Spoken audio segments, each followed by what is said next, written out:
Hi welcome to our channel. ప్రస్తుతం మనతో పాటు దాము బాలాజీ గారు సీనియర్ జర్నలిస్ట్ ఉన్నారు. వాడితో ఒకసారి మాట్లాడదాం. సార్ నమస్కారం.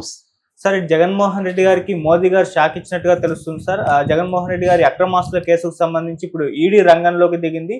చాలా వరకు ఆస్తులు జప్తు చేసిందని కూడా చెప్తున్నారు. మరి ఇది చంద్రబాబు నాయుడు గారి వ్యూహం ఫలించిందని కూడా చాలా మంది మాట్లాడుతున్నారు సార్. మరి ఏం జరిగే అవకాశం ఉంది ఈ ఇష్యూలో? మరి జగన్మోహన్ రెడ్డి గారు అరెస్ట్కి ఏమన్నా దారి తీయచ్చంటారా?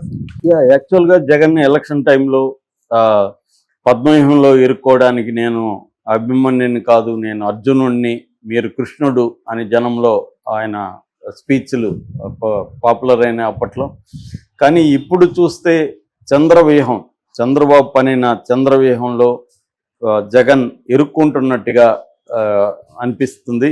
ఎందుకంటే నిన్న ఒక పెద్ద పరిణామం జరిగింది. అదేంటంటే ఎన్ఫోర్స్మెంట్ డైరెక్టరేట్ హైదరాబాద్ విభాగం జగన్కి సంబంధించిన దాదాపు 800 కోట్ల ఆస్తుల్ని అటాచ్ చేసింది కొత్తగా. ఆల్రెడీ ఏంటంటే ఇప్పటి వరకు 2500 కోట్ల బుక్ వాల్యూ అంటారు. బుక్ వాల్యూ అంటే గవర్నమెంట్ ఇది అనుకోవచ్చు. ఇది మార్కెట్ వాల్యూ అయితే 10,000 కోట్లు కూడా ఉండొచ్చు అని చెప్తున్నారు. అంత విలువైన ఆస్తులు అంటే ఇక్కడ షేర్లు, తర్వాత ల్యాండ్, ఫిక్స్డ్ డిపాజిట్లు, తర్వాత బిల్డింగ్స్, ఈ 4 రకాల ఆస్తుల్ని దాదాపు 10,000 కోట్ల వర్త్ మార్కెట్ వాల్యూ వర్త్ ఆస్తుల్ని ఆల్రెడీ ఈడీ అటాచ్ చేసింది. ఎప్పుడు 14 ఏళ్లలో 2011 కేసు పెట్టారు. 2011లో ఈయన కేసు పెడితే మే 2012లో జగన్ జైలుకి వెళ్ళాడు. 2013లో బయటకు వచ్చాడు. చివరిలో అంటే దాదాపు 16 నెలలు ఆయన జైల్లో ఉన్నాడు. సో అప్పటి నుంచి ఆయన మీద మొత్తంగా సిబిఐ 11 ఛార్జ్షీట్లు ఫైల్ చేసింది, ఈడీ 9 ఛార్జ్షీట్లు, మొత్తంగా 20 ఛార్జ్షీట్లు ఆయన మీద ఈడీ సిబిఐ ఫైల్ చేసింది ఈ కేసులో. ప్రధానంగా ఇప్పుడు రీసెంట్గా జరిగిన డెవలప్మెంట్ ఏంటంటే దాల్మియా సిమెంట్, డిబిసిఎల్ అంటారు, దాల్మియా భారత్ సిమెంట్ లిమిటెడ్.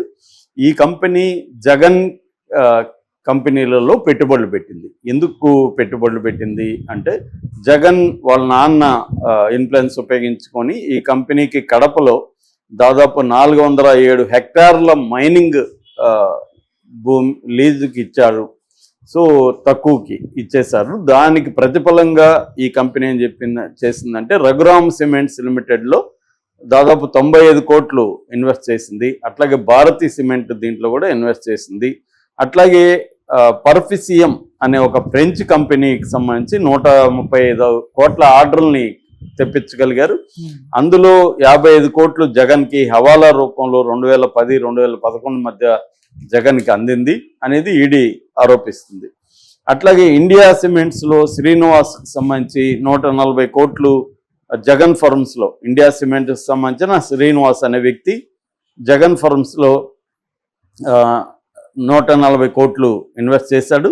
ఎందుకు చేశాడంటే ఆయనకు పెద్ద ఎత్తున water and land allocation Indian సిమెంట్కి వీళ్ళు రాజశేఖర రెడ్డి ప్రభుత్వం ఇచ్చింది. సో ఇది వీళ్ళు ఆరోపిస్తున్నారు. సో ఓవరాల్గా Sandur power, classic reality, silicon builders, Saraswati power, Hindu projects, ఇలాంటి వాటిలంతా కూడా జగన్ ఆస్తులు ఒక్కసారిగా పెరిగిపోయినాయి అన్నమాట. అంటే మనకి డిక్లరేషన్ 2011లో జగన్ డిక్లరేషన్ 365 కోట్లకి వెళ్ళిపోయింది సడన్గా.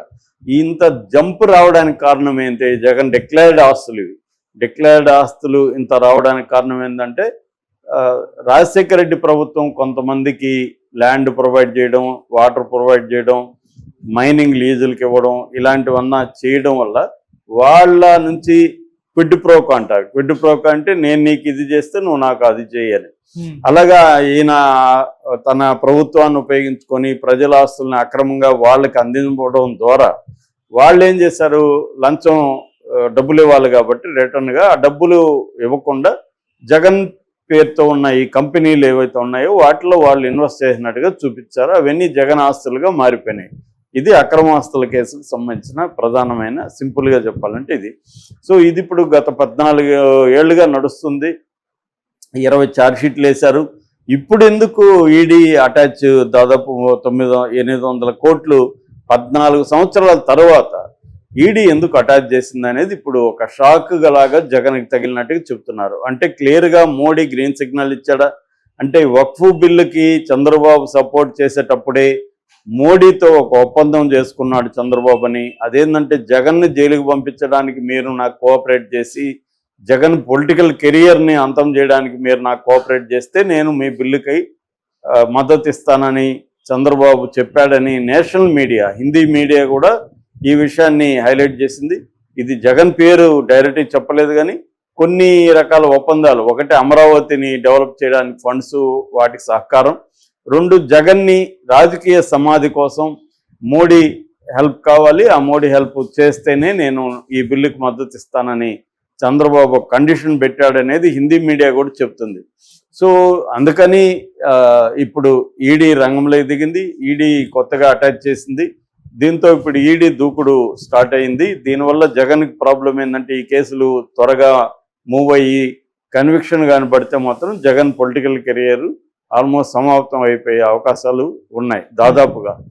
కాకపోతే ఆ స్థాయిలో జరుగుతుందా, నిజంగానే చంద్రబాబు చంద్రవ్యూహం పన్నాడా, ఒక సైలెంట్గా వెళ్తున్నాడా, చంద్రబాబు ఒక టైమింగ్ చూసుకొని జగన్ కి కన్విక్షన్ పడాలనేది చంద్రబాబు ప్లాన్. ఎందుకంటే అరెస్టులు అనేవి పెద్ద విషయం కాదు, దేంట్లైనా చంద్రబాబుని ఎలా అరెస్ట్ చేశారో అలాగే జగన్ కూడా ఎత్తుకెళ్ళిపోవచ్చు, అది పెద్ద విషయం కాదు. ఒక అర్ధరాత్రి ఒక అర్లీ మార్నింగ్ వెళ్ళిపోయి జగన్ని తెచ్చేయచ్చు.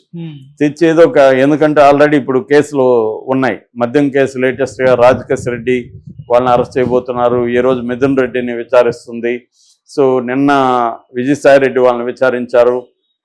దీంట్లో మద్యం కుంభకోణంలో జగన్ ఎత్తేయడానికి కూడా చంద్రబాబు ప్లాన్ అయితే చేసుకుంటూ వెళ్తున్నాడు.